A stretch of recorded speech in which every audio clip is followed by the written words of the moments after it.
간결하게 스토아 철학에 뒤이어 네오플라토니즘이라고 하는 특별한 철학을 오늘 공부하도록 하겠습니다. 쉽게 얘기하면 헬레니즘이라고 하는 이 고전시대, 헬레닉 피리어드의 고전시대라고 하는 게, 이 고전시대라고 하는 게 소위 말해서, 페리클레스 전성시대를 우리가 가리킨다고 그랬죠. 굉장히 짧은 기간 동안에 거기에 어떤 새로운 모델이 그 델로스 동맹의 맹주로서의 페리클레스가 집약시킨 그 그리스 세계의 문명의 성과가 집약된 시기죠. 그런데 이것이 이제 마케도니아의 헬레니스틱 에이지로 넘어가게 된단 말이죠. 그래서 그 헬레니스틱 에이지에는 알렉산더라고 하는 신화적 인물이 폴리스의 시대를 종식시키고 코스모폴리스의 시대로 코스모폴리탄 에이지로 가는 거죠. 이 세계 시민적인 그 대제국을 성립시켰으나 이 제국은 그 세계의 영역으로 그 장수들에서 나뉘어지고 그러는 가운데 로마가 등장하는 거죠. 로마가 등장하는데 로마라고 하는 거는 원래 이쪽으로 본다면은 이쪽 그 그리스 세계하고는 떨어져 있는 거고 여기 이렇게 산맥이 가리고 있잖아요. 그렇기 때문에 사실은 이쪽 세계하고 이제 해상으로는 통해 있어도 이제 문명을 직접적으로 전달받지는 못했습니다. 고전 세계에 있어서. 근데 사실 여기랑 싸우게 되는 거는 사실 요 밑에 있는 우리가 잘 모르지만 이 아프리카를 좀 자꾸만 아프리카로 생각하는데 아프리카 북부 지역이라고 하는 것은 사실 여기는 에집트 나일강 상류고 지금은 여기 리비아가 자리 잡고 있지만은 리비아 북부로부터 이쪽에 쭉 거치기까지 아프리카 북부라고 하는 것은 사실 이건 유럽사의 본령입니다. 여기가. 그러니까 우리가 자꾸만 이게 아프리카처럼 생각을 하는데 이 아프리카 북부라는 것은 이쪽에 지금 우리가 생각하는 유럽보다도 더 유럽이라고 생각하셔야 돼요. 예, 여기에서 가장 그 튀어나온 것이 소위 말해서 카르타고라고 하는 거죠. 그래서 결국 이 카르타고와 이 로마권은 서로 바로 이렇게 인접해 있기 때문에 서로 싸우는 거죠. 이 사이에 유명한 전쟁이 세 번 포에니 전쟁이라고 하는 2차가 하니발이든가 포에니 전쟁이라고 하는 이제 전쟁이 일어납니다. 그래서 그 유명한 이제 저기가 인류에서 왜 하니발이 알프스를 넘는 이게 이쪽이 훨씬 더 막강한 세력이었는데 이 터무니없이 로마가 이 막강한 카르타고를 멸망시키게 되는 그 배경에는 이 로마가 역시 상당히 훌륭한 정치 체제를 확립했다는 거죠. 공화정이라고 하는 민주적인 제도 그리고 귀족 정치 그런 여러 가지 요소들이 막 배타 없이 융합된 상당히 초기에 건강한 형태의 제도를 확립하면서 포에니 전쟁으로 가게 된 겁니다. 카르타고는 대상인에 의한 과도 정치였고 전제 정치였기 때문에 그리고 군대가 상당히 애국심이 결핍되어 있는 용병 비슷한 것들이었단 말이에요. 그러니까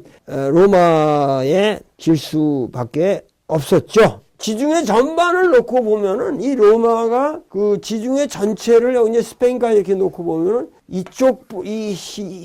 이것보다는 여기가 상당히 더 이렇게 중심축에 세계의 중심이 되기 훨씬 더 유리한 곳입니다. 이 북으로도 통하고 이쪽하고도 통하고 이쪽하고도 하기 때문에 사실은 로마의 위치가 그렇게 간단한 게 아니란 말이죠. 지형적으로. 이제 로마가 하여튼 그 로마 얘기를 하려면 이제 복잡하니까 로마 역사를 여러분들이 시오노 나나미의 로마인 이야기는 그건 참 잘 쓴 책이죠.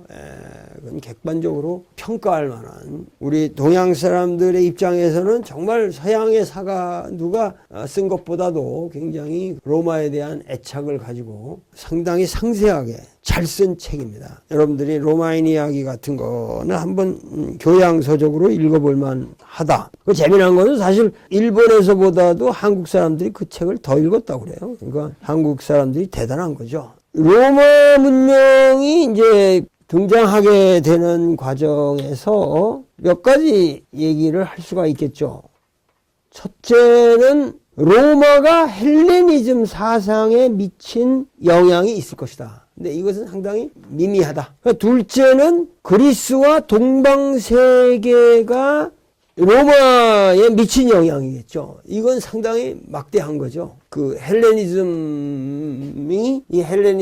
로마에 미친 영향, 그리고 동방세계라고 하는 것은 이쪽 오리엔트, 중동, 지금 우리가 말하는 중동 내지는 인도까지를 포함하는 지금 중동의 개념에서 가장 여기서 말할 쪽에 핵심적인 동방세계라고 하는 것은 이때는 기독교가 되는 거죠. 유대교, 기독교가 들어오게 됩니다. 로마 시대에는. 그리고 셋째는 팍스 로마나, 로마가 굉장히 오랜 평화를 유지시켰다는 거죠. 그 로마의 그 옥타비아누스인가? 그 안토니우스를 패배시키고, 그러니까 클레오파트라의 애인이죠. 안토니우스를 패배시키고 이제 로마 시대를 여는 거죠. 그러니까 에집트를 포함하는. 그러니까 지금 로마 문명의 가장 중심 진원지가 클레오파트라와 안토니우스가 사랑을 하면서 딱 몰락하게 되면서 로마의 사실 사상적 중심지가 알렉산드리아가 되는 거죠. 이 알렉산드리아의 중요성. 거기에서 기독교와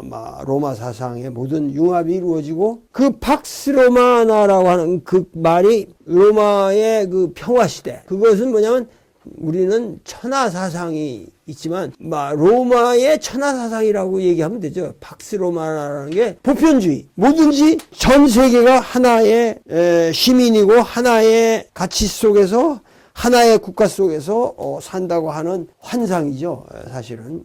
그러나 그 실제로 로마라고 하는 것이 그 팍스 로마나라고 하는 이런 그 가치관을 만들었고 거기에 기독교가 편승을 했기 때문에 기독교가 그 아주 그 외람된 보편 종교가 된 겁니다. 그 다음에 넷째로 중요한 것은 헬레니즘 문명을 로마가 이슬람 교도들에게 전하고 그것이 마치 서유럽에 전달되었다. 그러니까 로마 시대를 통해서 말기에 이제 이슬람 문명이 등장을 하면서 로마는 쇠퇴해 가지만 그 히람 문명에 대한 주석을 아랍 학자들이 대거했기 때문에 히람 문명의 본질이 아랍 문명에 의해서 보존이 된 거죠. 그것을 르네상스 시기에 다시 서유럽에게 전해준 것이죠. 예를 들면 우리가 아는 알지브라, 대수, 알코올이죠, 알코올. 그 다음에 알케미, 연금술, 증류기, 알렘빅, 알카리성이라고 그러잖아요.